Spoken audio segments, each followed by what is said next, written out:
2, 18 à 22, le thème initial du jeûne débouche sur d'autres sujets encore plus fondamentaux. On est toujours dans une section qui couvre Marc 2, 1 à 3, 6 et qui contient 5 textes rapportant des conflits entre Jésus et les chefs religieux de Galilée.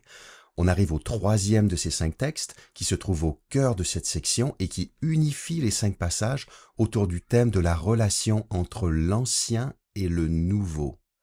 Ce troisième texte, c'est la lunette qui nous permet de bien lire l'ensemble de Marc 2, 1 à 3, 6. Marc nous montre ici que la nouvelle situation créée par l'arrivée de Jésus est incompatible avec l'ancienne situation dans laquelle se trouve la majorité du peuple juif. L'ancien et le nouveau ne font pas bon ménage. Après 2 textes sur le pardon des péchés offerts par Jésus et juste avant 2 textes sur le sabbat, Jésus nous invite à réfléchir au caractère radicalement nouveau de sa personne et de son action. D'abord, au verset 18, on pose une question à Jésus à propos du jeûne. C'est l'élément déclencheur de tout l'épisode. Verset 18. Un jour que les disciples de Jean et les pharisiens étaient en train de jeûner, ils vinrent trouver Jésus et lui demandèrent « Comment se fait-il que tes disciples ne jeûnent pas, alors que les disciples de Jean et les pharisiens le font ?» D'abord, qui pose cette question ? Marc ne le précise pas. Le texte dit « Ils vinrent trouver Jésus et lui demandèrent », mais nous ne savons pas à qui le pronom « il » fait référence. Le pluriel transparaît aussi dans l'original. Marc n'accorde donc pas d'importance à l'identité des interlocuteurs de Jésus dans cette situation précise. Maintenant, dans quel contexte pose-t-il cette question ? Dans le contexte suivant, les disciples de Jean et les pharisiens étaient en train de jeûner. Quelques mots là-dessus. D'après la loi de Moïse, un seul jour de jeûne était obligatoire à chaque année pour tout le peuple, le jeûne du grand jour de l'expiation.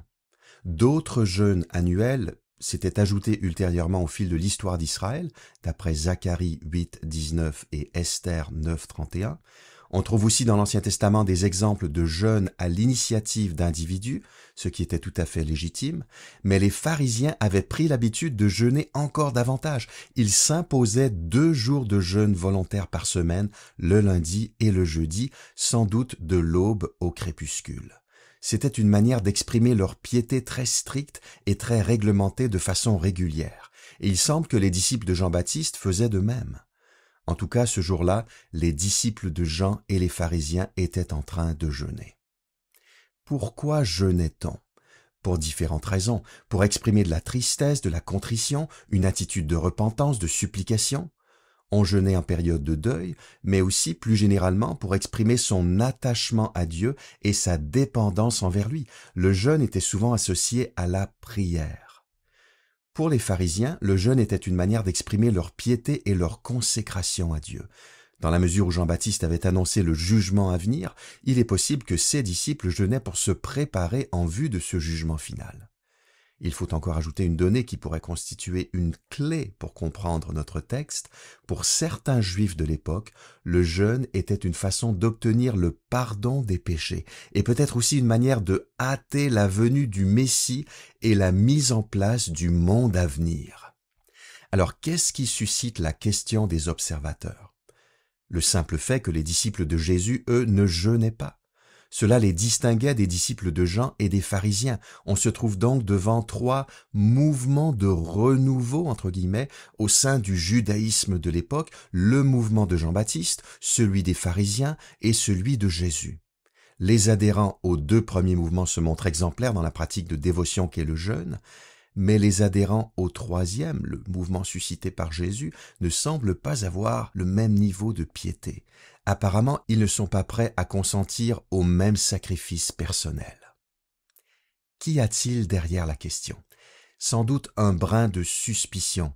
Ce n'est pas une question anodine, ni une question neutre. Elle reflète une certaine curiosité, mais peut-être aussi davantage que cela. Dire que la question est accusatrice, c'est peut-être y aller un peu fort, mais à tout le moins, elle met Jésus au défi de défendre ses disciples. À l'époque, tout maître était tenu responsable de la conduite de ses disciples. À partir du verset 19 et jusqu'à la fin de notre texte, Jésus répond à la question.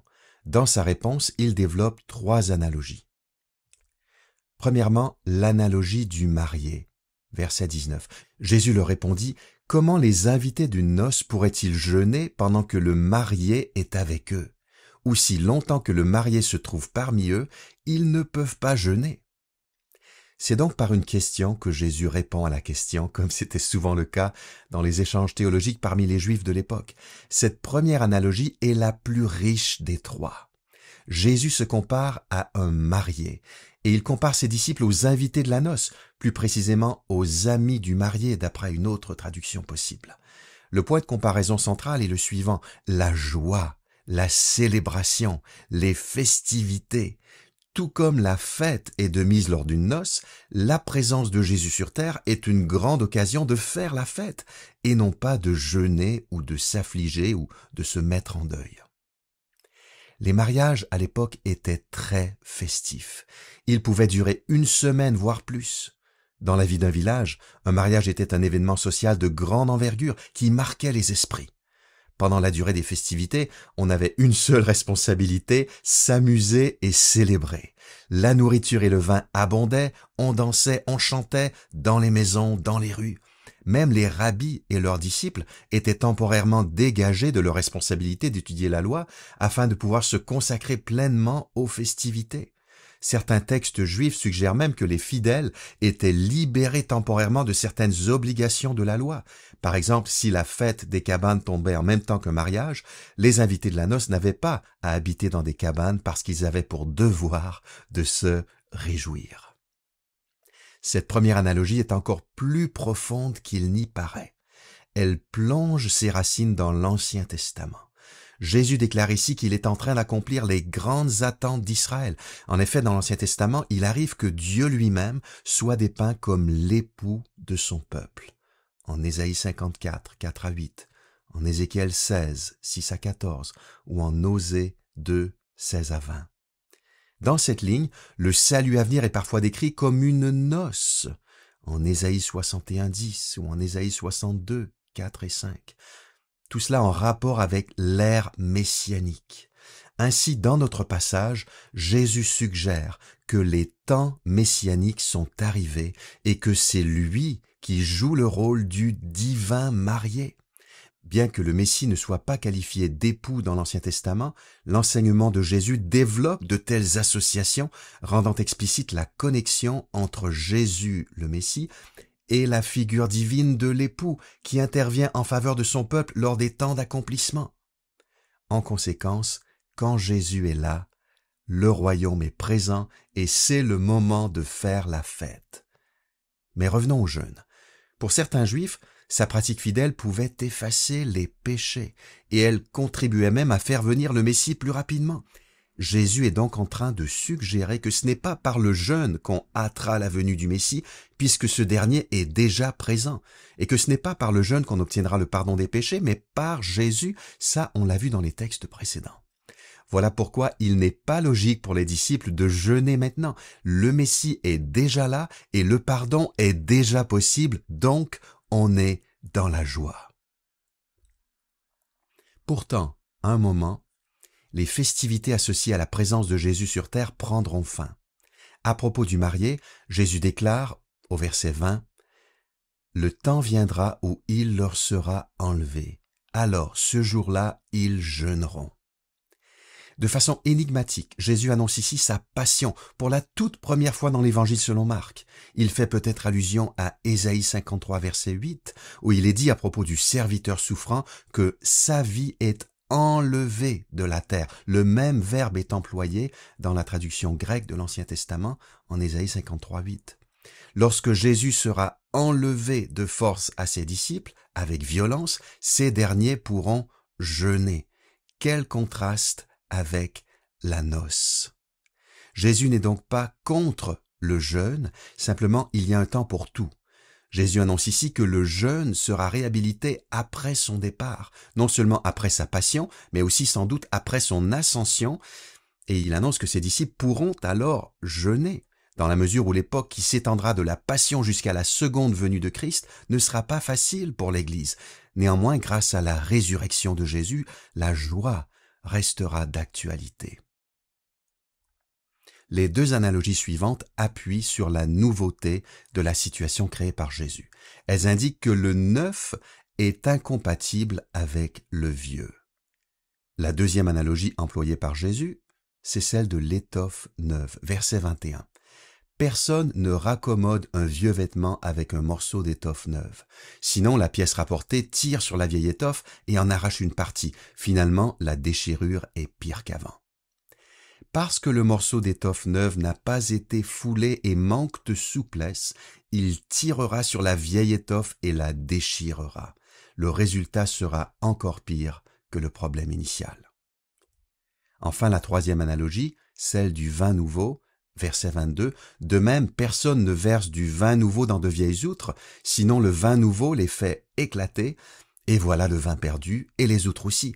À vin nouveau, outre neuve.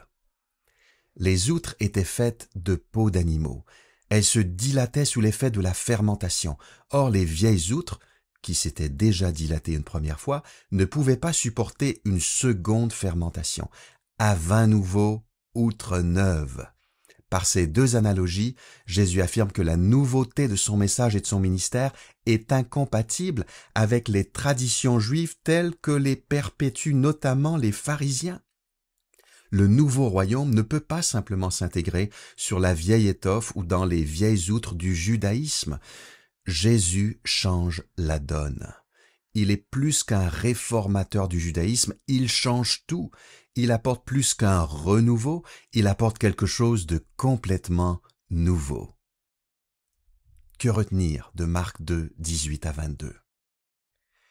Au final, ce texte ne parle pas tellement du jeûne. La question initiale sur le jeûne amène Jésus sur un autre terrain. Ensuite, une ère nouvelle s'est ouverte. Au moyen de 3 images, notre texte insiste sur la nouveauté de la situation suscitée par Jésus. Il ne s'agit pas simplement de rapiécer les vieilles institutions du judaïsme, on passe à quelque chose de neuf qui change radicalement la donne. Mais attention, ce n'est pas l'Ancien Testament que Jésus critique. Clairement, la vieille étoffe et les vieilles outres que Jésus met de côté ne correspondent pas aux promesses de l'Ancien Testament. Il s'agit plutôt du système religieux défaillant que Jésus observait quotidiennement autour de lui et dont il n'hésitait pas à relever les faiblesses et les travers. Point suivant, Jésus est source de joie. L'image du mariage est très parlante. Les disciples de Jésus peuvent faire la fête. Pour quelle raison? Parce que Jésus est présent pour pardonner leurs péchés et pour inaugurer la noce messianique, accomplissant ainsi les promesses de l'Ancien Testament. Ce n'est pas le jeûne du peuple qui fera venir le Messie, il est déjà là. Et enfin, Jésus annonce sa passion. Un jour, le marié sera enlevé aux disciples. Or, à l'époque, ce sont les invités qui quittaient le mariage à la fin et non pas les époux. L'image du mariage a atteint ses limites. Oui, l'impensable se produira, le marié sera violemment mis à mort. À partir de ce moment, les disciples pourront se remettre à jeûner. Quel est le message central de Marc 2, 18 à 22? Jésus déclare que sa présence crée une situation nouvelle et festive. Quelques mots d'application en terminant. Apprenons à nous réjouir en Jésus. Sans nier que la vie chrétienne est parsemée d'épreuves et que maintenant que Jésus nous a quittés, le jeûne est souvent de mise, nous sommes néanmoins les participants d'une nouvelle réalité qui reste extrêmement joyeuse aujourd'hui, l'inauguration et l'expansion du royaume de Dieu. Ensuite, ne revenons pas en arrière. Si nous sommes tentés de nous livrer à des pratiques pénitentielles dans le but d'obtenir le salut, arrêtons-nous et recevons le pardon de nos fautes comme une grâce. Point suivant, n'oublions pas qu'un grand prix a été payé. Certes, la présence de Jésus était source de joie pour les disciples, mais Jésus savait que le pardon qu'il accordait déjà au cours de son ministère reposait sur sa mort expiatoire à la croix quelque temps plus tard. Il devait porter nos fautes pour nous obtenir la joie à grand prix. Père céleste, si Jésus a créé une situation nouvelle, il a aussi tout changé dans notre vie. Avec gratitude, nous prenons part à ce beau mariage. Nous nous livrons à de grandes réjouissances. Nous fêtons Jésus qui accomplit tes promesses de rétablissement. Garde-nous de revenir en arrière et de chercher à mériter ta faveur par nos propres forces. Montre-nous aussi quand il convient de jeûner en attendant le glorieux retour du marié. En son nom, Amen.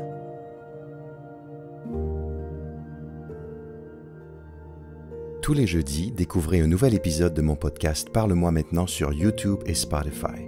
Pour ne rien manquer, abonnez-vous sur ces plateformes ou inscrivez-vous à ma newsletter hebdomadaire en visitant mon blog sur toutpoursagloire.com. Commandez dès maintenant mon nouveau commentaire pratique Parle-moi maintenant par Marc sur marc.parle-moi.com. Merci pour votre écoute.